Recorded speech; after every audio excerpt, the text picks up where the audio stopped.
나토 본부 회의실이 침묵에 빠졌습니다. 독일 최고 분석관이 보고서를 발표한 순간이었죠.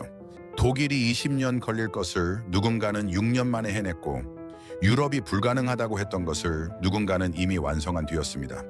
더 충격적인 건 실전이었습니다. 중국이 서해에서 물러섰고 일본도 미국도 당황했습니다. 그 중심에 있던 나라, 조용했지만 결코 약하지 않았던 그 이름, 대한민국. 도대체 무슨 일이 벌어진 걸까요? 세계를 뒤집은 그 충격의 순간, 지금 공개합니다. 새벽 3시 15분. 모니터에 붉은 점이 찍혔습니다. 동중국해 수심 600m. 주파수 15Hz. 이건 핵추진 잠수함의 신호였습니다. 저는 순간 손에 힘이 풀렸습니다. 중국 북해 함대 구역 한가운데였죠. 이 시간, 이 깊이에 이 속도로 움직이는 이유는 단 하나뿐이었습니다. 저는 마커스 라인하르트입니다. 독일 함부르크에서 태어나 27년을 나토 해양전력 분석에 바쳐온 사람이죠. 지금은 나토 본부 수석 분석위원으로 일하고 있습니다. 사람들은 저를 고래의 길을 읽는 남자라고 부릅니다. 수중 잡음만 듣고도 잠수함의 종류와 위치를 예측한다는 이유에서 붙여진 별명이었죠. 과장된 표현이긴 하지만 저는 그만큼 바닷속 소리에 민감한 편입니다. 그날은 평범한 야간 당직이었습니다. 브뤼셀 나토 본부 지하 3층 수중음향 감시실에서 혼자 모니터 6대를 바라보고 있었죠. 전 세계 주요 해역의 음향 데이터가 실시간으로 흘러들어오는 화면이었습니다. 대부분은 화물선 프로펠러 소음, 고래 울음소리, 해저 지각 변동 같은 자연적 소음이었죠. 하지만 이날 새벽 동중국해 섹터에서 포착된 신호는 완전히 달랐습니다. 파형이 너무 깨끗했습니다.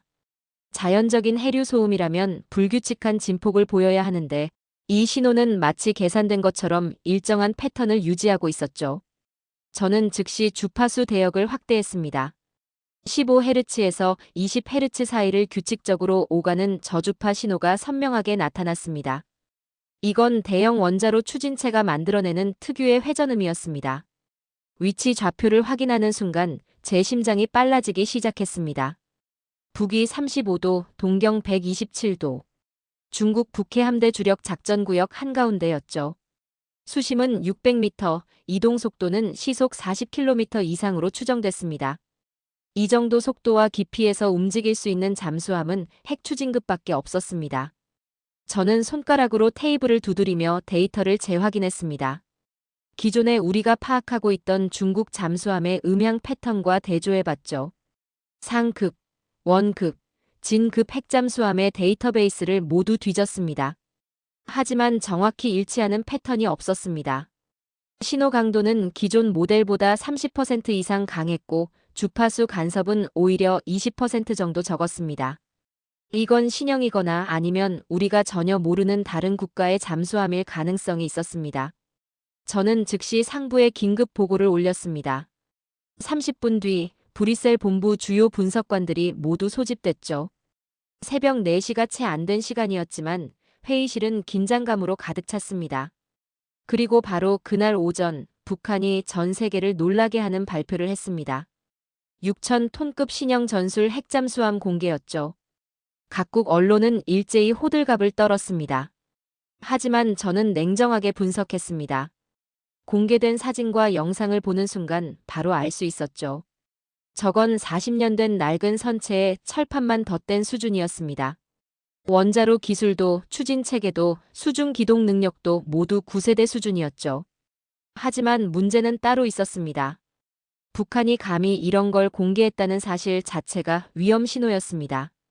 뒤에 누군가 있다는 뜻이었죠. 중국이 북한을 전면에 내세워 수중 전력 과시를 시작한 겁니다. 이건 단순한 무력 시위가 아니었습니다. 아시아 해역에서 본격적인 세력 확장을 선언한 거나 다름없었죠. 나토 긴급 브리핑이 소집됐습니다. 미국, 영국, 프랑스, 독일의 주요 해양 전략 분석가들이 모두 모였죠. 대형 스크린에는 동아시아 해역 지도가 펼쳐졌고 붉은색 항적선들이 복잡하게 얽혀 있었습니다. 중국 핵잠의 추정 이동 경로였습니다. 태평양 중앙까지 길게 뻗어나가는 선들이 보였죠. 회의실 분위기는 무겁기만 했습니다. 영국 분석관이 먼저 입을 열었습니다. 중국의 속도를 우리가 따라갈 수 없다는 내용이었죠. 일본 해상자위대도 미국 태평양 함대도 현재 전력으로는 공백이 너무 크다는 분석이었습니다. 저는 조용히 고개를 끄덕였습니다. 데이터가 거짓말을 하지 않았으니까요. 화면 속 전략 지도를 보면서 저는 한 가지 사실을 깨달았습니다. 아시아 수중 전력의 균형이 무너지고 있다는 걸요. 중국은 이미 준비를 끝냈고 우리는 아직 대응 방안조차 제대로 세우지 못한 상태였습니다. 한국 주변 수역의 긴장도도 급격히 상승하고 있었죠. 붉은 경고선이 한반도 동해와 서해를 따라 번져가는 모습이 보였습니다. 브리핑이 끝나갈 무렵 저는 책상 위에 놓인 파일 하나를 발견했습니다. 제목이 눈에 들어왔죠. 한국 핵추진 잠수함 평가 보고서였습니다. 파일 작성국은 대한민국이었죠. 저는 눈을 좁혔습니다. 한국이라니 왜 이 시점에 한국이 나오는 거지? 중국과 북한의 위협이 커지는 상황에서 한국이 핵잠수함 보고서를 제출했다는 게 이상했습니다. 한국은 핵잠 보유국도 아니고 원자로 기술 경험도 없는 나라 아니었습니까? 저는 파일을 집어들었습니다. 얇은 보고서였지만 묘하게 무게감이 느껴졌습니다. 표지에는 간단한 문구만 적혀 있었죠. 한국형 핵추진 잠수함 기술 평가 및 전략적 타당성 분석. 저는 천천히 첫 페이지를 넘겼습니다. 그리고 그 순간 제가 알던 세계가 조금씩 흔들리기 시작했습니다. 저는 회의실을 나와 제 사무실로 돌아왔습니다. 한국 파일을 책상 위에 펼쳐놓고 천천히 첫 페이지를 읽기 시작했죠. 솔직히 말하면 저는 회의적이었습니다. 한국이 핵잠수함을 독자적으로 만들 수 있다는 생각 자체가 비현실적으로 느껴졌으니까요. 독일도 프랑스도 영국도 수십 년간 축적한 기술과 경험이 있어야 가능한 영역이었습니다. 하지만 첫 페이지부터 제 예상이 빗나가기 시작했습니다. 물속에서 선체가 받는 저항과 흐름에 대한 시뮬레이션 데이터의 정밀도가 상상 이상이었죠. 난류 계수 분석, 압력 분포 계산, 항력 최적화 수치들이 빽빽하게 적혀 있었습니다. 저는 잠시 멈춰서 수치들을 다시 확인했습니다. 이 정밀도는 독일 뮌헨 공대 연구소 기준치와 거의 동일한 수준이었습니다. 저는 속으로 중얼거렸습니다. 이건 단순한 이론 계산이 아니라 실제 테스트를 거친 데이터라는 뜻이었죠. 한국이 이미 상당한 수준의 시뮬레이션 능력을 갖추고 있다는 증거였습니다. 저는 말없이 두 번째, 세 번째 장을 넘겼습니다. 페이지를 넘길 때마다 제 미간이 좁혀졌죠. 다음에 나온 내용은 더 충격적이었습니다. 한국 조선업의 현황 분석이었는데 전 세계 LNG선 수주 현황이 그래프로 정리되어 있었죠. 최근 3년간 발주된 LNG선 16척 중 14척을 한국 조선소가 수주했다는 내용이었습니다. 나머지 2척마저도 한국 조선소의 미국 자회사가 만들고 있다는 사실까지 적혀 있었죠. 저는 잠시 자료를 내려놓고 창밖을 바라봤습니다. 이건 단순한 수주 실적이 아니었습니다. 사실상 세계 LNG선 시장을 완전히 장악했다는 뜻이었죠. LNG선은 영하 163도의 극저온 액화가스를 운반하는 선박입니다. 초고압 환경에서도 견딜 수 있는 특수 소재 기술과 정밀한 용접 기술이 필요하죠. 이런 기술력이 잠수함 제작에 그대로 적용될 수 있다는 걸 저는 누구보다 잘 알고 있었습니다. 독일 조선업은 어떻습니까? 한때 세계 최고 수준이었지만 지금은 한국의 속도를 따라가지 못하고 있었습니다. 저는 씁쓸한 마음으로 다음 페이지를 넘겼습니다. 그리고 그곳에서 더 놀라운 내용을 발견했죠. AIP와 리튬 배터리 결합 기술 분석이었습니다. AIP는 공기 부류 추진 시스템을 의미하는데 산소 공급 없이도 잠수함이 수중에서 장시간 작전할 수 있게 해주는 핵심 기술입니다. 보고서에 따르면 한국은 이 기술의 대용량 리튬 배터리를 결합해서 최대 3주간 자망이 가능한 수준까지 도달했다고 적혀 있었습니다. 저는 눈을 크게 떴습니다. 3주 자망이라니 이건 유럽 엔지니어들조차 이론적으로만 가능하다고 여기던 영역이었습니다. 독일이 자랑하는 최신형 디젤 잠수함도 최대 2주 정도가 한계였죠. 한국이 그보다 1주 이상 긴 자망 능력을 구현했다는 건 배터리 기술과 전력 관리 시스템에서 완전히 새로운 수준에 도달했다는 의미였습니다. 저는 자료를 덮고 깊게 숨을 들이마셨습니다. 잠깐, 이건 우리가 익힌 저속 잠 개념과 다른 접근법이었습니다. 유럽식 사고방식으로는 설명이 안 되는 기술이었죠. 한국은 조선업에서 축적한 대용량 배터리 기술을, 전기차 산업에서 쌓은 전력 제어 기술을, 그리고 LNG선에서 익힌 극한 환경 대응 기술을 모두 결합한 겁니다. 이튿날 오전 나토 내부에서 긴급 회의가 열렸습니다. 한국 보고서가 회자되기 시작한 거죠. 영국 대표가 먼저 의견을 냈습니다. 한국은 핵잠 운용 경험이 전혀 없다는 내용이었죠. 기술이 아무리 좋아도 실전 경험 없이는 의미가 없다는 주장이었습니다. 미국 대표도 비슷한 입장이었습니다. 기술 수준은 인정하지만 전력화 경험이 부족하다는 신중론이었죠. 회의실 분위기는 대체로 회의적이었습니다. 한국을 과대평가하지 말자는 공감대가 형성되고 있었죠. 저는 조용히 앉아서 그들의 말을 듣고 있었습니다.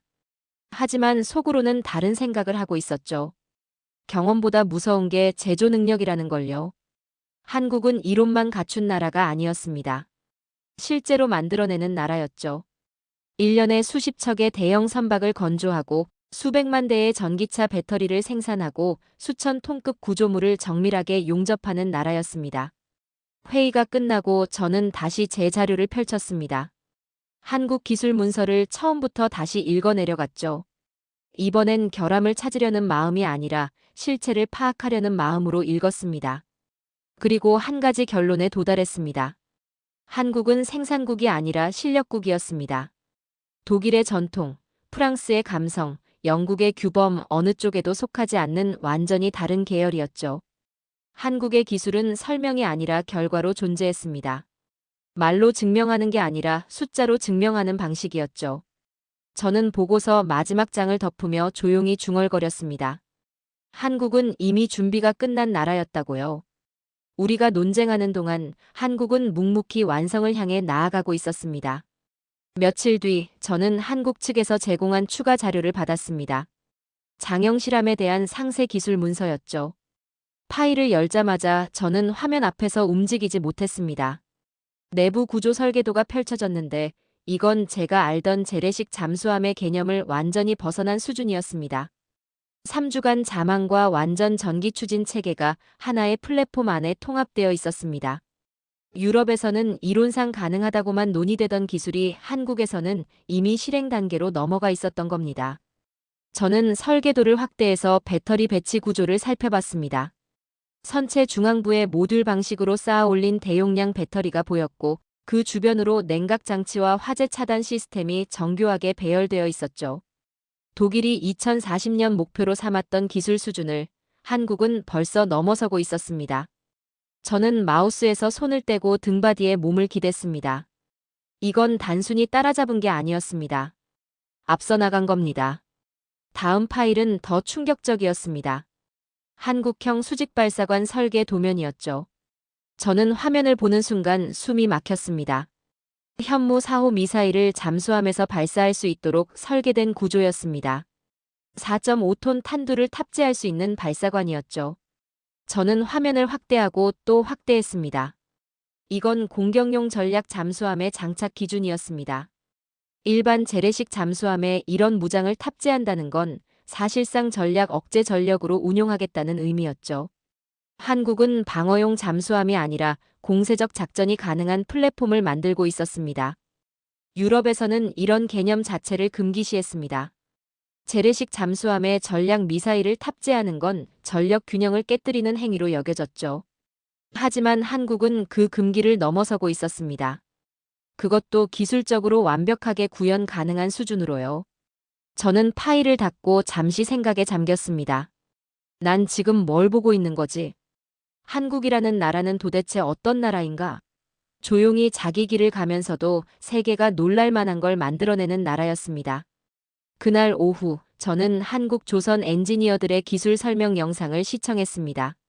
나토 내부에서 공유된 자료였는데 한국 조선소의 기술 발표회를 녹화한 영상이었죠. 담담한 말투로 진행되는 설명이었지만 내용은 결코 평범하지 않았습니다. 액화천 영가스 운반선 기술을 잠수함 선체 구조로 전환한 과정을 설명하는 부분이 나왔습니다. 영하 163도의 액화가스를 다루던 기술을 수심 600m 이상의 고압 환경에서 선체를 지탱하는 기술로 응용했다는 내용이었죠. 용접 방법, 재료 선택, 압력 분산 설계까지 모든 게 실전 경험에서 나온 기술이었습니다. 저는 화면을 멈추고 되감기를 눌렀습니다. 다시 한번 확인하고 싶었죠. 독일도 포기한 영역이었습니다.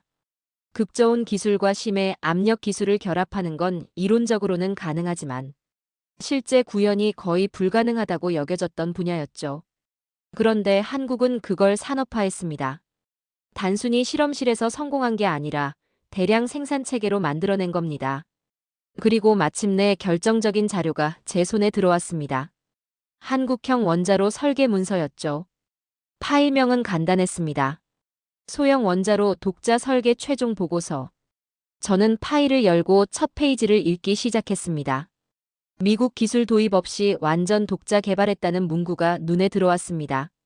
저는 잠시 멈췄습니다. 이게 가능한 일인가? 독일도, 프랑스도, 영국도 원자로 기술만큼은 미국과의 협력 없이는 불가능했습니다. 핵심 부품과 설계 기술이 미국에 집중되어 있었기 때문이죠. 하지만 한국은 달랐습니다. 독자 냉각 장치, 독자 방호 설계, 독자 출력 조절 시스템까지 모든 걸 스스로 만들어냈습니다. 보고서를 읽어내려가면서 저는 말문이 막혔습니다. 우린 미국 없이는 불가능했는데 한국은 단독으로 해냈습니다. 마지막 장에는 한국의 핵잠 계획이 정리되어 있었습니다. 총 6척 체계로 구성된 전력 계획이었죠. 그리고 그 옆에는 차세대 구축함, 정조대왕급 잠수함, 차세대 전투기, 주력 전차, 자주포 같은 다른 무기 체계들과의 연결 구조가 그림으로 그려져 있었습니다. 저는 그 그림을 한참 바라봤습니다. 이건 단일 무기 체계가 아니었습니다. 국가 전략의 완전체였죠. 잠수함 하나를 만드는 게 아니라 전체 방위 체계를 유기적으로 연결하는 시스템을 구축하고 있었습니다. 해군 전력, 공군 전력, 지상 전력이 하나의 망으로 묶여서 작동하는 구조였죠. 저는 노트북을 닫았습니다. 더 이상 볼 필요가 없었습니다. 한국은 이미 답을 알고 있었습니다. 우리가 고민하는 동안 한국은 실행하고 있었죠. 독일이 꿈꾸던 미래가 한국에서 현실이 되고 있었습니다. 저는 창밖을 바라보며 조용히 중얼거렸습니다. 한국은 국가가 아니라 체계다. 기술이 아니라 집념의 집합체다. 그리고 나는 내 27년 경력이 하루 만에 재정이 되는 느낌을 받았습니다. 저는 다음 며칠 동안 한국 기술 자료를 반복해서 검토했습니다. 이번에는 약점을 찾기 위해서였죠. 한국 기술이 완벽할 리 없다는 생각이 들었습니다. 어딘가 틀린 부분이 있을 거라고, 있어야만 한다고 믿었습니다. 저는 구조응력 계산을 3번 다시 검증했습니다. 선체가 받는 압력 수치를 다시 확인하고 용접 부위의 강도 분석을 재검토했죠. 하지만 숫자들은 모두 합격 수준이 아니라 초과 수준이었습니다. 기준치를 웃도는 성능이었죠. 이대로 인정하면 독일의 우월성은 완전히 무너진다는 생각이 들었습니다. 저는 개인적인 자존심 때문이 아니라 객관적 분석가로서 신중해야 한다고 스스로를 설득했습니다. 한국 기술에 대한 과대평가는 위험할 수 있다고요. 그때 독일 본국에서 전화가 걸려왔습니다. 국방부 상급 분석관이었죠. 목소리는 차갑고 단호했습니다. 라인하르트, 한국 기술을 너무 높게 평가하지 말라는 내용이었습니다. 한국은 아직 검증된 핵잠 보유국이 아니며 우리가 그들을 과대평가할 필요가 없다는 얘기였죠. 저는 잠시 침묵했습니다. 그러고는 조용히 대답했습니다. 그러나 데이터는 거짓말을 하지 않습니다. 제 답변에 상대방은 말을 아꼈습니다. 정치적 판단과 기술적 판단은 다르다는 식의 애매한 말만 남기고 전화를 끊었죠. 저는 수화기를 내려놓으며 불편한 감정을 느꼈습니다. 독일 조직 내부에서 한국 부상을 불편해하고 있다는 걸 확실히 알게 된 순간이었습니다. 이건 기술 분석이 아니라 정치적 입장 표명을 요구받는 상황이었죠. 저는 정치가가 아닙니다. 저는 분석가입니다. 며칠 뒤 한국 기술진들과의 첫 화상회의가 잡혔습니다. 나토 측에서 요청한 기술 검증 미팅이었죠. 화면에 한국 조선소 엔지니어 4명이 나타났습니다. 나이는 40대 중반에서 50대 초반으로 보였고 표정은 차분했습니다. 회의 분위기는 처음부터 독특했습니다. 유럽 회의에서는 보통 형식과 체면을 중시하는데 한국 측은 달랐습니다. 인사를 간단히 마치자마자 바로 기술 이야기로 들어갔죠. 한 엔지니어가 말했습니다. 우리는 3주 자망 자체가 목표가 아닙니다. 실전에서 얼마나 안정적으로 운용되느냐가 더 중요하죠. 저는 순간 멈칫했습니다. 이건 기술자의 언어가 아니었습니다. 전투 현장을 생각하는 사람의 언어였죠. 유럽 엔지니어들은 보통 기술 수치와 성능 데이터에 집중합니다. 하지만 한국 엔지니어들은 그 기술이 실전에서 어떻게 쓰일지를 먼저 고민하고 있었습니다. 다른 엔지니어가 배터리 안전성에 대해 설명했습니다. 화재가 발생했을 때 30초 안에 해당 구획을 완전히 차단하는 시스템을 만들었다는 내용이었죠. 이론상 가능한 수준이 아니라 실제 화재 테스트를 100회 이상 진행한 결과라고 했습니다. 저는 화면을 보며 조용히 고개를 끄덕였습니다. 저들은 기술자가 아니라 무언가를 끝까지 만드는 사람들이었습니다. 완성도에 대한 집착이 다른 수준이었죠. 회의가 끝난 뒤 저는 미국 측 전문가들과 별도 논의를 했습니다. 분위기는 미묘했습니다. 한국이 미국 도움 없이 원자로를 만들겠다는 게 말이 되느냐는 반응이었죠. 한 미국 분석관은 직설적으로 말했습니다. 한국이 독자 노선을 가면 우리 전략 체계에 균열이 생긴다고요. 저는 그 말을 듣는 순간 불편함을 느꼈습니다. 기술 평가가 아니라 정치적 견제가 작동하고 있었습니다. 한국을 억눌러야 한다는 분위기가 회의실 전체를 지배하고 있었죠. 왜 이렇게 강한가? 저는 속으로 물었습니다. 답은 명확했습니다. 두려움 때문이었습니다. 그날 밤 저는 혼자 사무실에 남아 한국 자료를 다시 펼쳤습니다.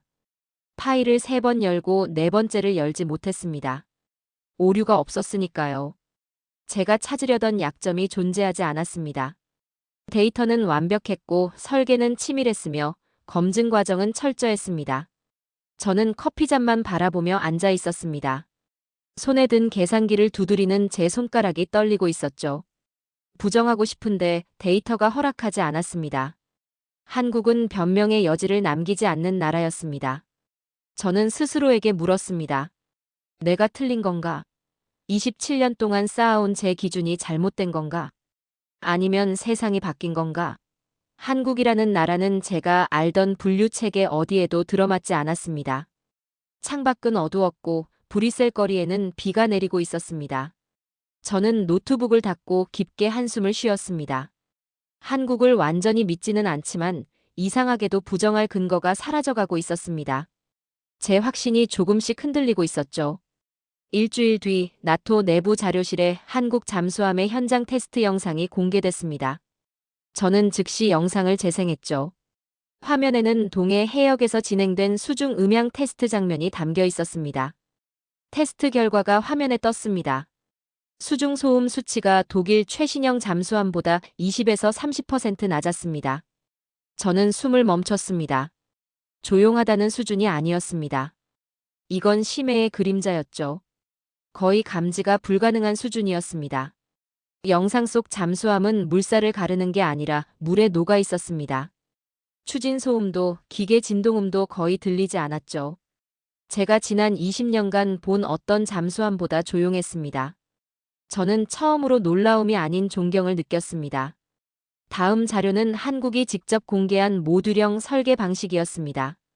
잠수함 선체를 여러 개의 독립된 블록으로 나눠서 제작한 뒤 최종 조립하는 방식이었죠. 각 모듈은 독립적으로 건조되고 검사되기 때문에 건조 기간이 획기적으로 단축됐다는 설명이었습니다. 유럽에서는 전통적으로 일체형 건조 방식을 고집해왔습니다. 하지만 한국은 조선업에서 축적한 대형 블록 건조 기술을 잠수함에 그대로 적용했죠. 미국 기술자들도 이 방식을 인정했습니다. 세계에서 가장 시공이 빠르고 정비가 쉬운 구조라고요. 저는 화면을 보며 중얼거렸습니다. 이건 군수 산업이 아니라 제조 강국의 감각이다. 한국은 군함을 만드는 게 아니라 완성시키고 있었습니다. 속도와 품질을 동시에 잡는 방식이었죠. 며칠 뒤 한국 해군 장교들이 제공한 실전 데이터가 나토에 전달됐습니다. 동해 수역에서 진행한 작전 기록이었죠. 48시간 동안 적성국 음탐망을 완벽하게 회피했다는 내용이었습니다. 저는 자료를 읽으며 고개를 끄덕였습니다. 동해는 잠수함의 천국이라고들 하지만 동시에 가장 위험한 바다이기도 합니다. 수심이 얕고 해류가 복잡해서 음파 반사가 불규칙하죠. 그런 환경에서 이틀 동안 탐지를 피했다는 건 단순히 조용한 게 아니라 바다의 특성을 완벽하게 이해하고 있다는 뜻이었습니다. 한국 잠수함은 바다와 싸우지 않았습니다. 함께 움직이고 있었죠. 해류를 이용하고 수온층을 활용하며 지형짐을 뒤에 숨는 방식이었습니다. 이건 기술만으로는 불가능한 영역이었습니다. 오랜 훈련과 경험이 있어야 가능한 수준이었죠. 그리고 결정적인 영상이 공개됐습니다. 한국 차세대 구축함에 탑재된 위상 배열 레이더 시험 영상이었습니다. 능동형 레이더였는데 탐지거리와 정확도가 기존 유럽 레이더를 뛰어넘는 수준이었죠. 미국조차 일부 제한하고 있는 영역을 한국은 자국 기술로 구현했습니다. 저는 화면을 보며 경악했습니다. 이 나라는 왜 이렇게 조용히 강해졌지? 언제부터 이렇게 준비하고 있었던 건가? 레이더 시험 장면은 시각적 충격 그 자체였습니다. 수백 개의 목표물을 동시에 추적하고 위협도를 자동으로 판별하며 요격 우선순위를 실시간으로 계산하는 모습이 보였죠. 이건 단순한 레이더가 아니었습니다. 전장을 지배하는 시스템이었습니다. 저는 책상에 놓인 독일 기술 서적을 천천히 덮었습니다. 그리고 깊게 한숨을 쉬었죠. 독일이 10년에 걸쳐 만들 것을 한국은 3년에 만들고 있었습니다. 이 속도 차이는 단순히 빠르고 느린 문제가 아니었습니다. 접근 방식 자체가 달랐습니다. 저는 그날 밤 혼자 사무실에 남아 모든 자료를 다시 정리했습니다. 한국 잠수함의 음향 성능, 모듈형 설계, 실전 운용 능력, 레이더 기술까지 모든 퍼즐 조각이 하나의 그림을 완성하고 있었습니다. 한국은 단순한 기술 강국이 아니었습니다. 실전에서 움직이는 살아있는 전력이었죠. 이론이 아니라 현실이었고 가능성이 아니라 실체였습니다. 저는 창밖을 바라보며 조용히 중얼거렸습니다. 한국은 핵잠을 가질 자격이 있다. 기술적으로도 전략적으로도 그 어떤 기준으로 봐도 충분하다. 제 마음속에서 처음으로 확신의 불씨가 켜졌습니다. 그날 이후 저는 한국을 다르게 보기 시작했습니다. 더 이상 추격하는 나라가 아니었습니다. 새로운 기준을 만드는 나라였죠. 그리고 저는 그 변화의 목격자가 되고 있었습니다. 2024년 9월 서해에서 예상치 못한 사건이 발생했습니다. 중국 핵잠이 수심 150m 부근에서 의도적으로 움직이기 시작한 겁니다. 국제해양감시장치의 비정상 잡음이 포착됐고 나토 본부는 즉시 긴급 모드로 전환됐습니다. 저는 실시간 모니터를 켜고 상황을 추적했습니다. 중국 핵잠이 한국 해역 근처까지 슬금슬금 접근하고 있었죠. 이건 우연이 아니었습니다. 명백한 메시지였습니다. 우릴 잡을 수 있겠나 하는 도발이었죠. 일본 해상자위대가 가장 먼저 움직였습니다. 하지만 결과는 실패였습니다. 일본 소나 탐지 범위 밖에서 중국 잠수함이 사라져버렸죠. 미국 태평양 함대도 정확한 위치를 파악하지 못했습니다. 추정 구역만 넓게 표시될 뿐 정확한 좌표는 나오지 않았습니다. 나토 내부는 긴장감으로 가득 찼습니다. 회의실에 각국 분석관들이 모였고 대형 스크린에는 서해 해역 지도가 펼쳐졌죠. 중국 핵잠의 추정 경로가 붉은 점선으로 표시됐지만 실제 위치는 미궁속이었습니다. 그때 한국 측에서 파일 하나가 조용히 제출됐습니다. 한국 해군 장보고 사모함이 작성한 탐지 기록이었죠. 파일을 여는 순간 회의실 전체가 얼어붙었습니다. 중국 잠수함의 정확한 이동 경로가 시간대별로 정리되어 있었습니다. 위치 좌표, 수심, 속도, 심지어 방향 전환 지점까지 모두 기록되어 있었죠. 한국이 잡았습니다. 일본도 미국도 놓친 중국 핵잠을 한국이 처음부터 끝까지 추적하고 있었던 겁니다. 제 가슴이 뛰기 시작했습니다. 이건 단순한 탐지가 아니었습니다. 완벽한 추적이었죠. 중국 잠수함이 어떤 기동을 하든 어떤 속도로 움직이든 한국은 단 한 번도 놓치지 않았습니다. 더 놀라운 건 그 다음이었습니다. 중국 핵잠이 갑자기 방향을 틀었습니다. 원래 경로에서 벗어나 급히 동쪽으로 이탈하기 시작한 겁니다. 마치 무언가에 노출된 것처럼 말이죠. 중국 언론은 함구했습니다. 아무 보도도 나오지 않았죠. 하지만 군사 전문가들은 모두 알고 있었습니다. 중국이 한국의 추적을 눈치챘고 두려워했다는 걸요. 미국 정보국장이 조심스럽게 물었습니다. 한국이 위치를 먼저 포착했다는 거죠? 한국 측 대표는 말없이 고개만 끄덕였습니다. 그 짧은 침묵이 회의실 전체를 압도했습니다. 저는 화면을 보며 손을 떨었습니다. 탐지 실패 보고가 연달아 뜨는 순간 심장이 식어갔습니다. 세계 최강들도 놓쳤다는 사실이 충격이었죠. 하지만 파일 하나가 모든 공기를 갈랐습니다. 대한민국이라고 적혀 있었습니다. 이날 사건은 세계 군사 정보망에 적색 경보급 파장을 일으켰습니다. 일본, 영국, 독일이 동시에 한국의 음향 분석 협조를 요청했죠. 한국의 수중 탐지 기술이 세계 최고 수준이라는 게 공식적으로 인정된 순간이었습니다. 저는 그날 밤 혼자 자료를 정리하며 결정적 확신에 도달했습니다. 한국은 더 이상 추격자가 아니다. 잠수함 세계의 주도국이다. 이 바다의 새로운 기준이다. 서해 수심 지형도를 다시 펼쳤습니다. 복잡한 해저 지형과 불규칙한 수온층 분포가 보였죠. 이런 환경에서 적 잠수함을 추적한다는 건 거의 불가능에 가까운 일입니다. 하지만 한국은 해냈습니다. 일본 지휘센터의 당혹스러운 표정이 떠올랐습니다. 미국 분석관들의 침묵도 기억났죠. 그들은 인정하고 싶지 않았지만 사실을 부정할 수도 없었습니다. 한국 장교가 파일을 내미던 그 조용한 순간이 계속 머릿속을 맴돌았습니다. 과장도 자랑도 없었습니다.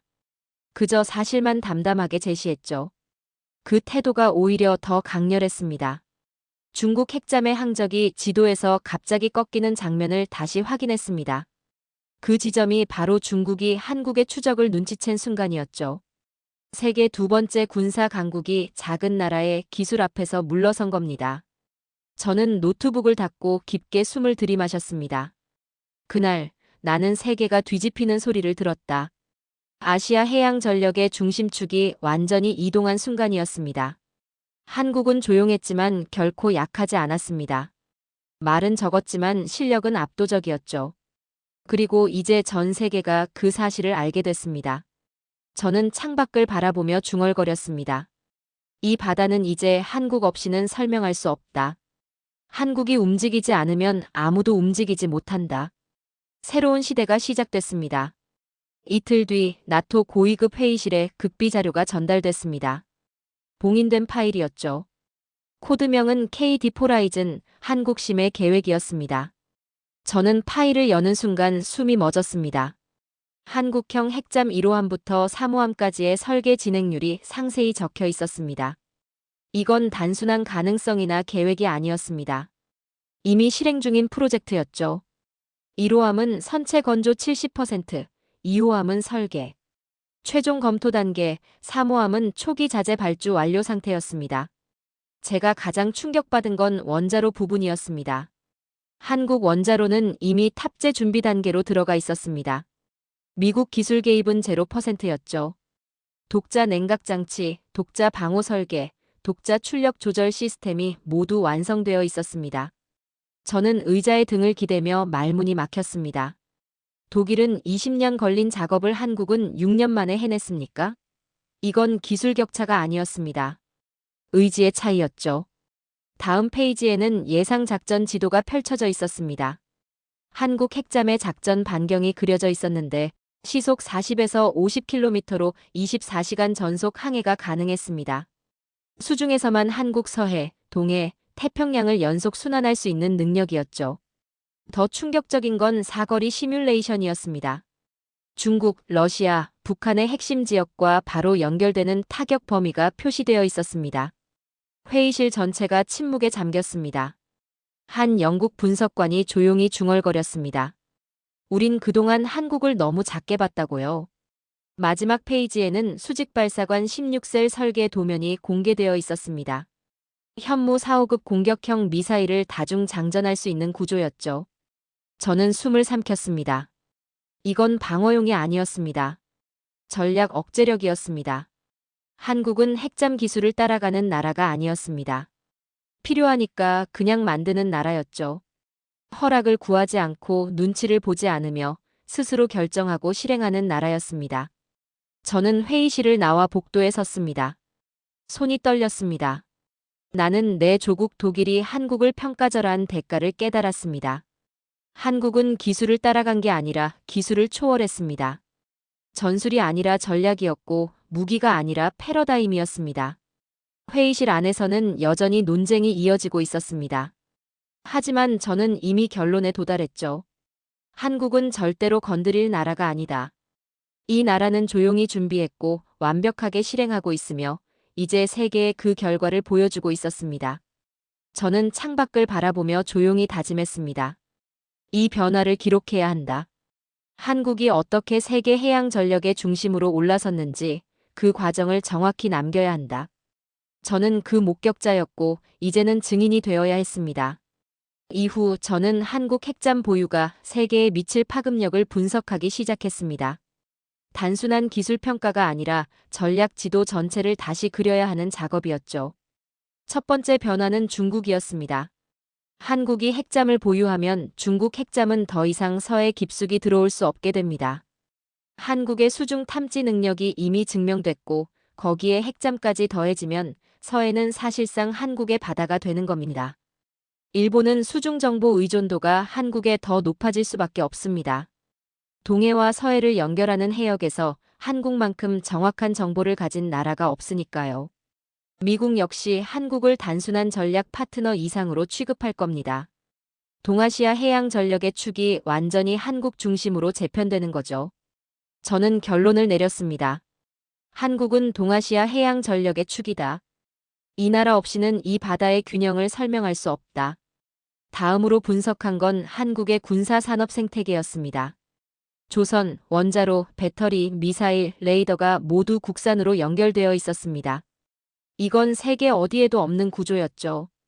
미국조차 일부 부품은 동맹국에 의존하는데 한국은 완전한 자급 체계를 갖췄습니다. 저는 화면을 보며 중얼거렸습니다. 이건 세계 어디에도 없는 구조다. 미국조차도 없다. 한국은 이제 군사시장의 수요국이 아니라 공급국이 되고 있었습니다. 한국이 내놓을 차세대 기술들도 예측했습니다. 인공지능을 탑재한 잠수함, 자율 수중 드론, 차세대 전투기 개량형, 차세대 구축함 2호 블록. 한국은 멈추지 않고 계속 앞으로 나아가고 있었습니다. 가장 중요한 건 자주 국방의 완성이었습니다. 한국은 이제 주변국의 압력을 받지 않는 전략적 독립을 완성했습니다. 전쟁 억제력이 극대화됐고 국제사회에서 위상도 크게 상승했죠. 한국은 이제 누구에게도 허락을 구하지 않습니다. 저는 자료를 정리하며 최종 결론에 도달했습니다. 한국은 강대국이다. 그동안 유럽 기준으로 한국을 평가했던 제 자신을 반성했습니다. 한국은 종종 조용했지만 조용하다고 약한 건 결코 아니었습니다. 미국 전략 지도를 다시 펼쳤습니다. 한국이 핵심 거점으로 표시되어 있었죠.